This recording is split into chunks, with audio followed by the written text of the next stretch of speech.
திருமைமுண்டதாக இன்றைய வேதவசனம் ஆதியாகமம் 26ஆம் அதிகாரம் 12ஆம் வசனம். ஈசாக்கு அந்த தேசத்தில் விதைத்தான். கர்த்தர் அவனை ஆசீர்வதித்தனால் அந்த வருஷத்தில் 100 மடங்கு பலன் அடைந்தான். கர்த்தர் மைமுண்டதாக இந்த வசனத்தில் பார்க்கும்போது ஒரு ஈசாக்கு விதைக்கிறார், கர்த்தர் ஆசீர்வதிக்கிறார். எந்த பஞ்ச காலம் வந்தாலும் எந்த ஊருக்கு இதாகும் ஈசாக்கு விதைக்கிறான். ஏன்னா ஈசாக்கோடு கர்த்தர் இருக்கிறார். ஈசாக்கு செய்து விதைக்கிறான். ஆனால் அது பலன் கொடுக்கறது 100 மடங்கு பலன் கொடுக்கறது கர்த்தருடைய கிரியாக இருக்கிறது. நம்ம செய்ய வேண்டியதாக செய்கிறோம், கர்த்தர் அதை ஆசீர்வதிக்கிறார். நம்மோடு கர்த்தர் இருந்தால்.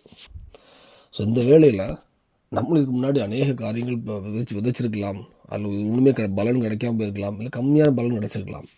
இப்படி காலங்கள் போயிருக்கலாம். ஒவ்வொரு காரியத்திலையுமே நம்ம கையிட்டு செய்கிற எல்லா காரியத்திலையுமே தோல்விகள் குறை வந்திருக்கலாம். இந்த ஒரு விஷயம் கர்த்தருக்கு நம்ம அர்ப்பணிப்போம். ஈசாக்கு வேதத்தை தியானித்தான் இருக்கும். அதாவது வேதத்தோடு தான் வாழ்ந்தார். ஆக்சுவலாக தேவனுக்கு பிரியமாக வாழ்ந்தார். ஸோ நம்மளும் நம்ம வாழ்க்கையை சரிபடுத்துவோம், தேவனுக்கு பிரியமாக வாழ்வோம். ஏதாவது குட்டைகள் இருக்குமானால் கர்த்தர் பேசினா அதை விடுவோம், கர்த்தரோடு வாழ்வோம், பரிசுத்தாவின் அபிஷேகம் வாழ்வோம். கண்டிப்பாக நீங்கள் கையிட்டு செய்ய எல்லாரும் கர்த்தர் ஆசீர்வதிப்பார்.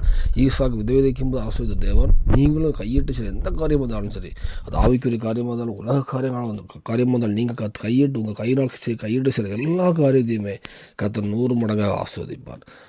அதே ஈசாக்கு தேவன் தான் நம்ம ஆராதிச்சுட்டு இருக்கோம். அப்போ ஈசாக்கு ஆசீர்வதித்த தேவன் உங்களையும் ஆசீர்வதிப்பார். இந்த பூமியிலும் ஒரு சாட்சியுள்ள வாழ்க்கை தருவார். பரலோகத்துக்கும் நம்மளை ஆயத்தப்படுத்துவார். அதுக்கு அர்ப்பணிப்போம்.